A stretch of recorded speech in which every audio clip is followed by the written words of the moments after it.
He couldn't see the flashing lights behind him, but he could feel the fear creeping in.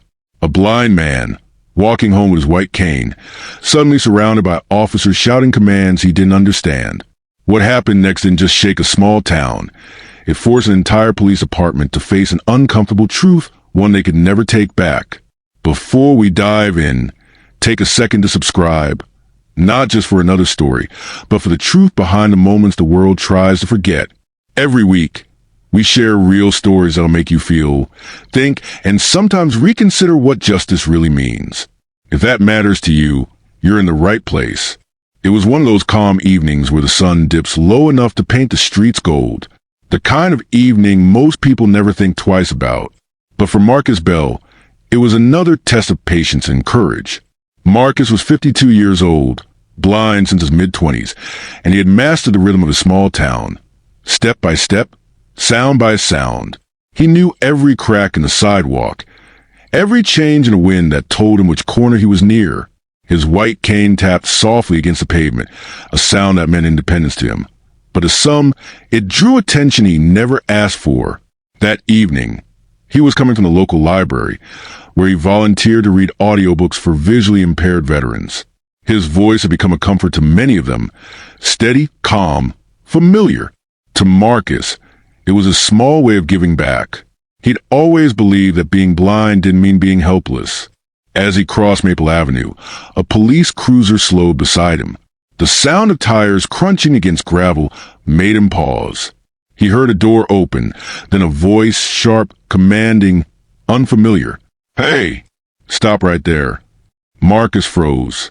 He turned his head slightly, instinctively facing the sound. Is there a problem, officer?" he asked calmly. But there was no calm in the response. "Drop what's in your hand." Marcus gripped his cane tighter. "Sir, it's just my cane," he explained, confusion in his tone. But the air had already changed. What he couldn't see was the tension building. Two officers, hands near their holsters, assuming the worst. This was a moment that would soon circle the internet. A moment where misunderstanding, fear, and ignorance collided. For those watching from home, it became more than a story about a blind man.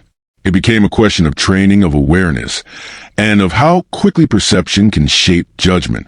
And that's where the story becomes more than just emotional. It becomes educational. Because what happened that night didn't just expose a lack of compassion. It exposed a gap in understanding that affects thousands of people with disabilities across the country. So before we move forward, ask yourself, how would you react if you saw a man with a cane walking alone at night? Would you see a threat or a person trying to make it home? Stay with me, because what happens next will test everything you think you know about justice, empathy, and truth. The radio crackled inside the cruiser as Officer Chad Miller stepped out, one hand already resting near his holster. The street was quiet, too quiet, except for the faint tapping of Marcus's cane and the whisper of the evening breeze. Chad's partner, Officer Dana Reyes, hesitated before following him out. She noticed the man's careful movements, the way he tilted his head to locate sounds. Something in her gut said this wasn't what it looked like, but Chad's tone cut through her doubt. "Sir," I said, "drop it now." Marcus's voice trembled, though he tried to stay composed. "Officer, I mean no harm. I'm visually impaired. This is just my cane." Dana took a step forward. "Chad, I think." "Stay back," Chad interrupted sharply. "We don't know what he's holding." The streetlight flickered above them. A neighbor peered through her window across the road, holding her phone, already recording. It was a moment that would soon define reputations and destroy one. Marcus's hand shook. "Please, I'm just trying to go home." To the officers, his hesitation looked like defiance. To Marcus, it was confusion, a desperate attempt to understand commands coming from people he couldn't see. "Turn around." Chad barked. Marcus obeyed, his cane slipping slightly from his grasp as his heart raced. Every instinct told him to comply, but every second felt like danger closing in. Inside the cruiser, the dash camera blinked red, silently capturing everything. This right here was where training should have spoken louder than ego. But too often it doesn't. Many departments across America lack proper training to recognize or handle situations involving people with disabilities. It's not just about mistakes. It's about the consequences of not understanding human difference. And as Marcus stood there trembling under the weight of suspicion, the story stopped being about a single night. It became a reflection of a system that still struggles to see, even when the truth stands right in front of it. Marcus could hear the tension thick in the air. He didn't need sight to feel hostility. He could sense it in every pause, every sharp inhale from the officers around him. Officer Miller's footsteps crunched closer. "Hands where I can see them," he yelled. Marcus lifted his trembling hands, his cane dangling loosely from one. "Please, sir. I'm blind," he said again, his voice cracking now, fear replacing calm. Officer Reyes finally spoke up, her voice quieter but firm. "Chad, something's off. Look at the cane. He's not holding a weapon." But Chad's pride was louder than reason. "Reyes," I said, "stay back. I got this." A few more neighbors peeked out their doors. Phones lifted. Screens lit the darkening street. What started as a misunderstanding was now turning into a public moment, one that would soon be seen by millions.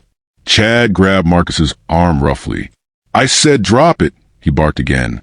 Marcus stumbled, the cane clattering onto sidewalk. The metallic sound cut through the air like a blade.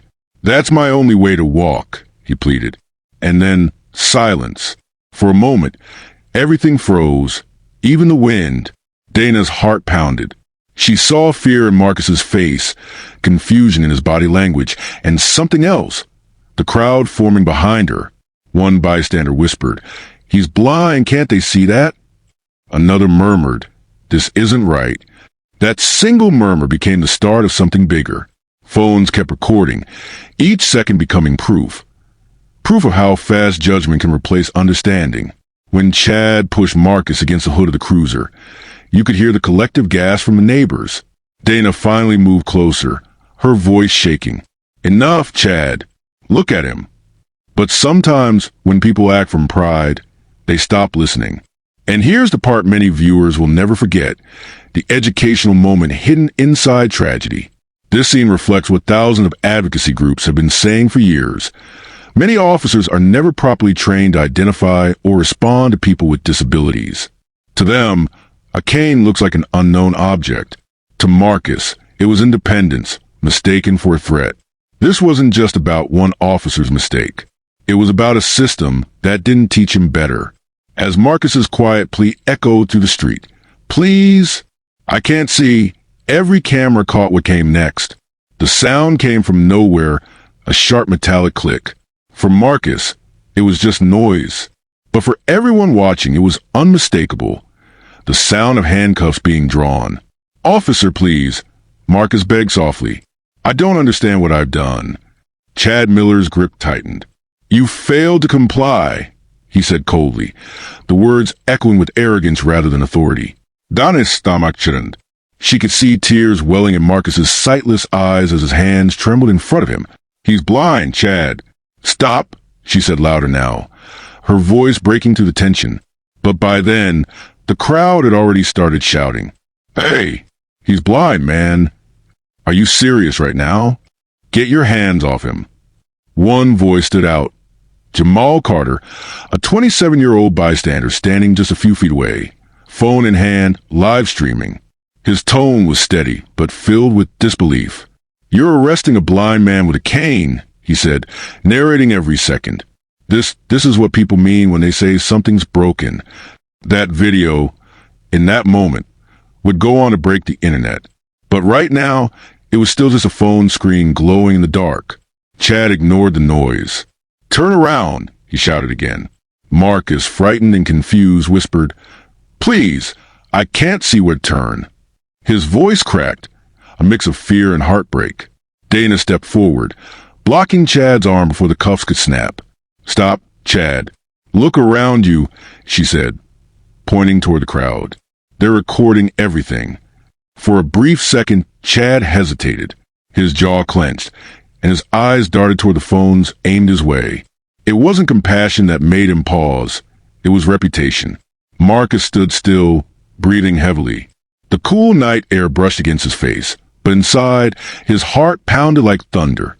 He didn't understand why he was being treated like a criminal for simply existing. This, right here, was where education meets reality. Because this wasn't about one officer's anger. It was about what happens when training fails, when awareness is treated like an afterthought. Across America, countless people with disabilities have faced similar situations. Not because they were dangerous, but because others weren't taught how to see them.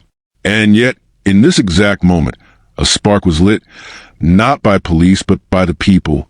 The crowd's voices grew louder, demanding compassion, demanding truth. Marcus whispered, almost to himself, "I just wanted to get home."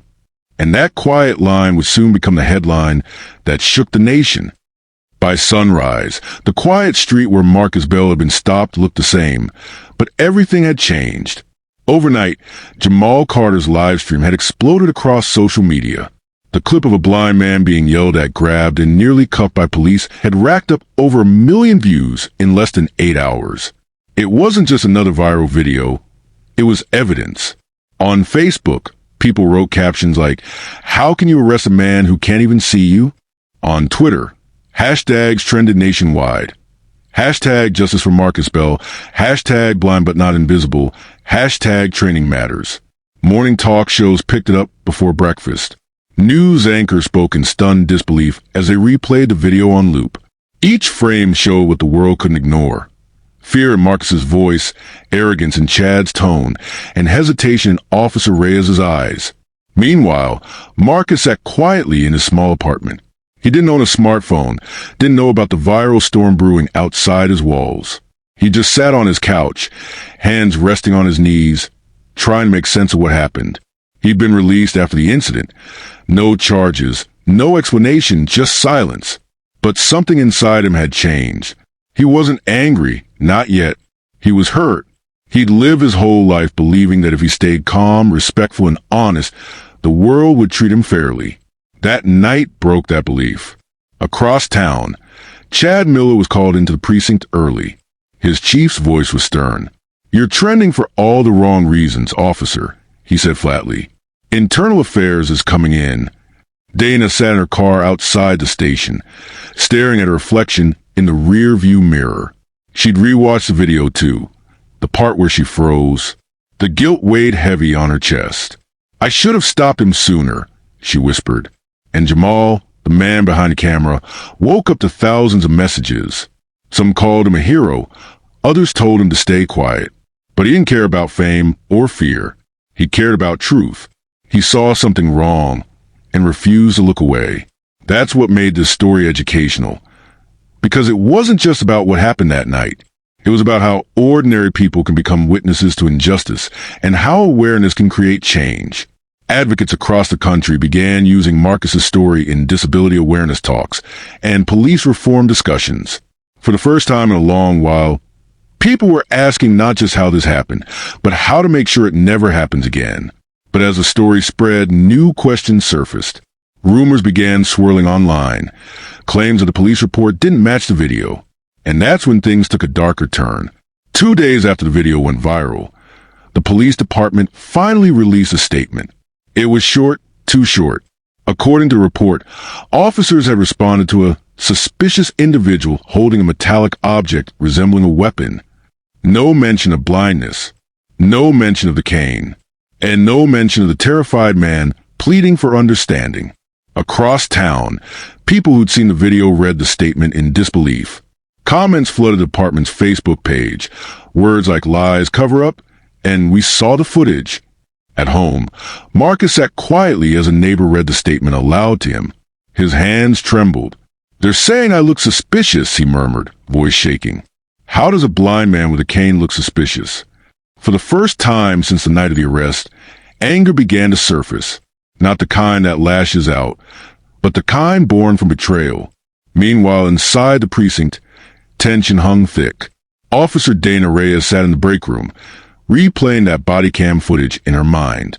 She'd already been questioned by Internal Affairs. They wanted to know if she supported Chad's version of the story. She couldn't lie, not anymore. Lieutenant Grace Monroe from Internal Affairs arrived later that afternoon. calm, firm, and known for cutting through excuses. "Officer Reyes," she said, folding her arms, "I need to know exactly what happened out there.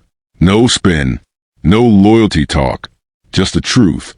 Dana's voice cracked. "He was blind. I told Miller to stop. He didn't listen." Grace nodded slowly, writing something down. "You understand what this means for your partner?" "Yes," Dana whispered. "But he didn't just embarrass the department. He humiliated a man who did nothing wrong." Across the table, Chad Miller was being questioned too, but his tone was defiant. "I followed procedure," he said. "He didn't comply. I didn't know he was blind." Grace leaned in, eyes sharp. "Then why did your partner tell you to stop? And why did you continue?" Chad didn't answer. That silence said more than words ever could. Outside the station, protesters began to gather with signs that read "Justice for Marcus," "Training saves lives," and "We see you, even if you can't." This story was no longer just about Marcus Bell.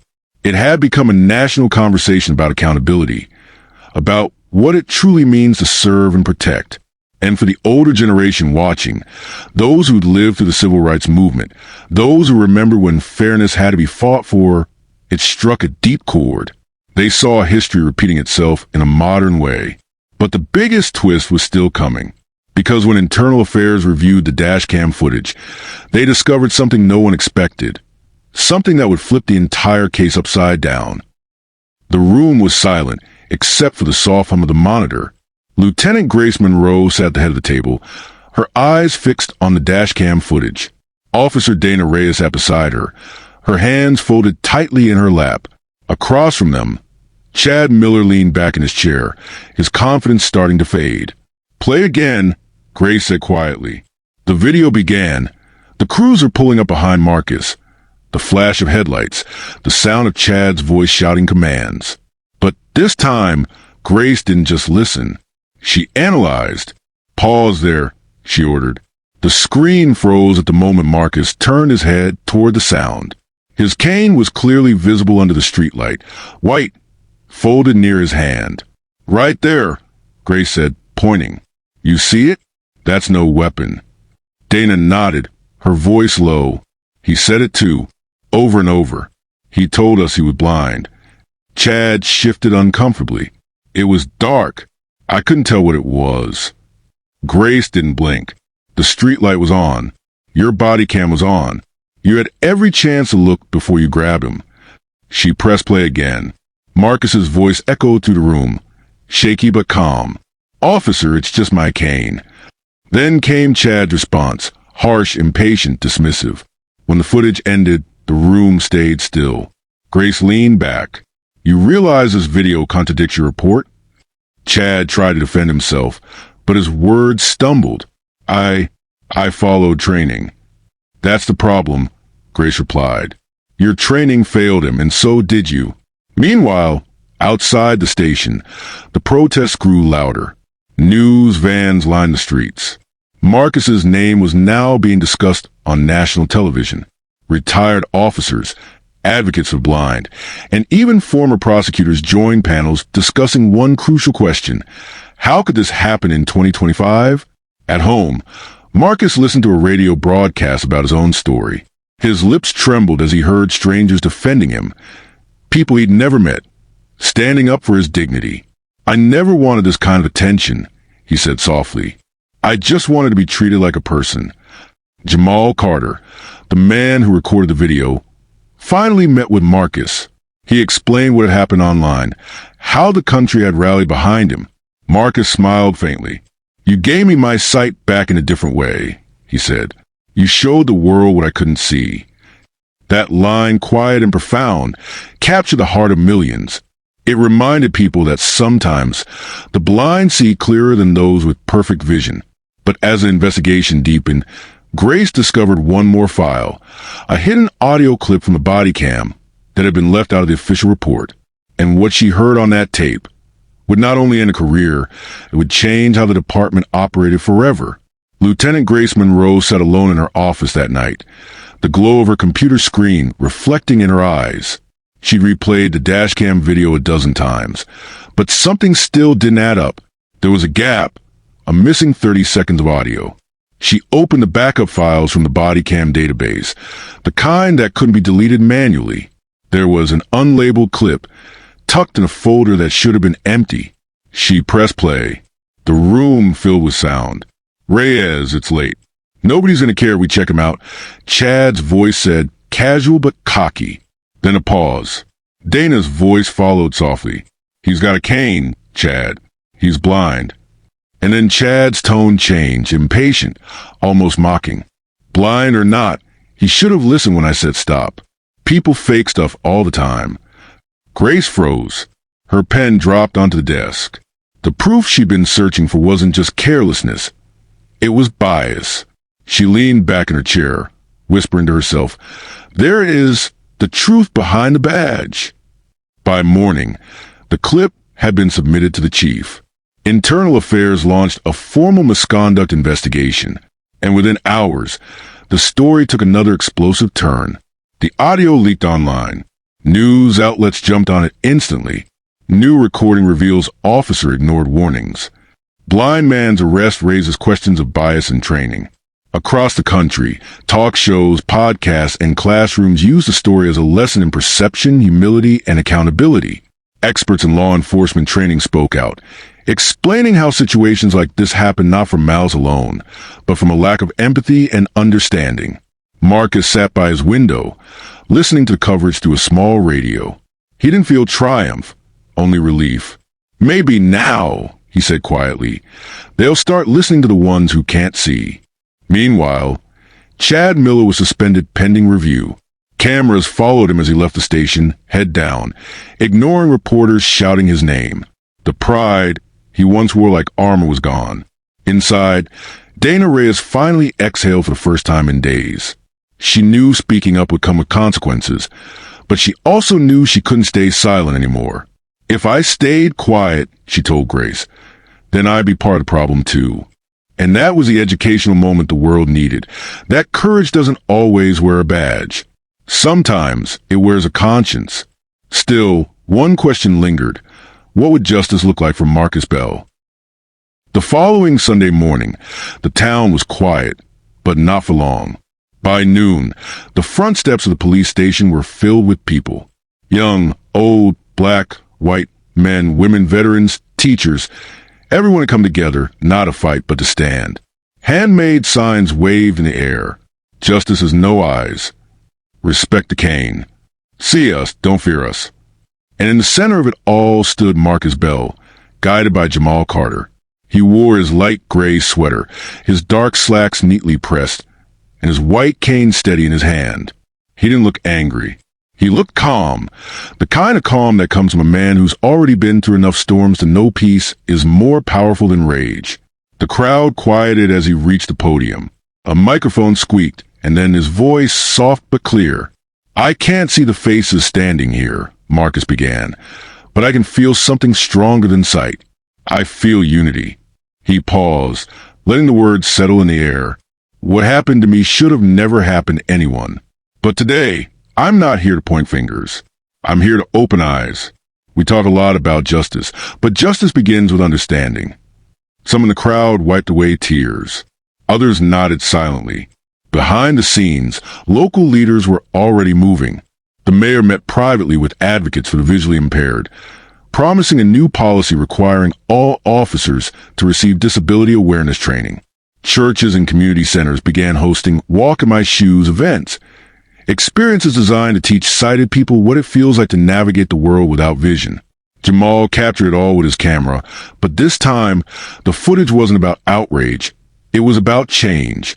"The same lens that exposed injustice," he said in his narration, "can now show progress." Even Dana Reyes attended the rally, standing quietly in the back. When Marcus finished speaking, she approached him with hesitant steps. "Mr. Bell," she said softly, "I'm sorry for what happened. I should have done more." Marcus smiled faintly.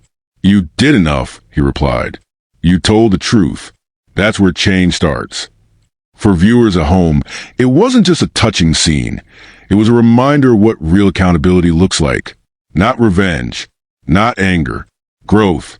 And that's what kept older audiences glued, because they'd seen what hate could destroy.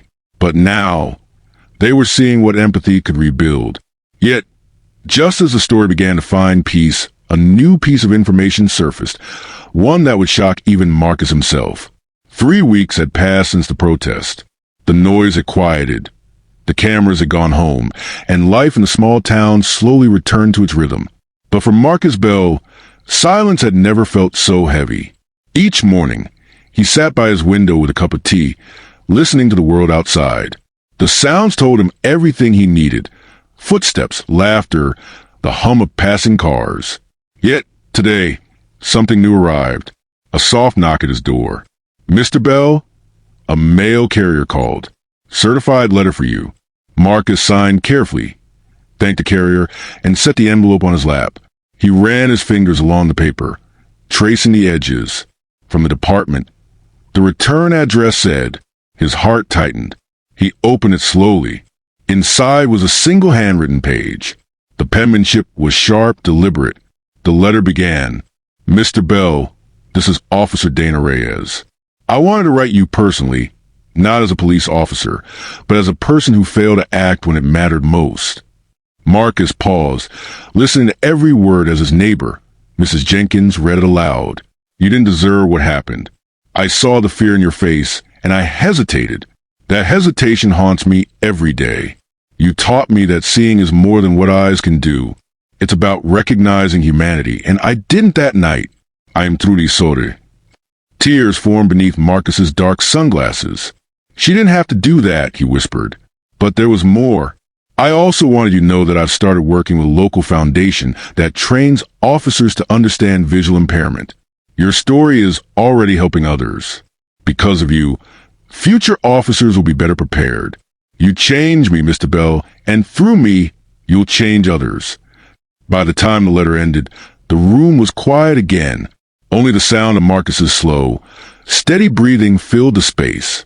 He smiled faintly and said, "Then maybe it was all worth it." For the first time since that night, peace returned to his voice. Not because justice had been served in a courtroom, but because humanity had been restored in a person's heart. The story of Marcus Bell was now being taught in police academies, community programs, and even high schools.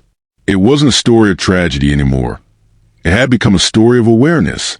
Yet, just when everyone thought the chapter was closed, another letter appeared in the department's inbox, this one unsigned, with no return address. Inside was a confession. It arrived on a Monday morning.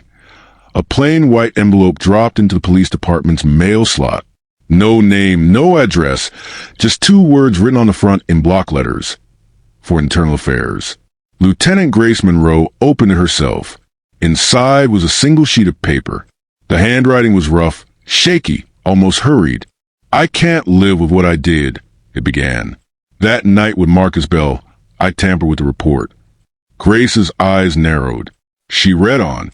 "After the incident, Officer Miller told me to clean up the paperwork. I deleted a line that said the man identified himself as blind. I thought I was protecting the department. Now I realize I helped bury the truth. It was signed only, a fellow officer." Grace exhaled slowly. She'd been in law enforcement 25 years. But this was rare. Someone inside had broken the code of silence. By noon, the chief knew. By sunset, the story was out again, a fresh wave of headlines. But this time the focus had shifted from outrage to reform. The department released a public apology acknowledging the tampered record.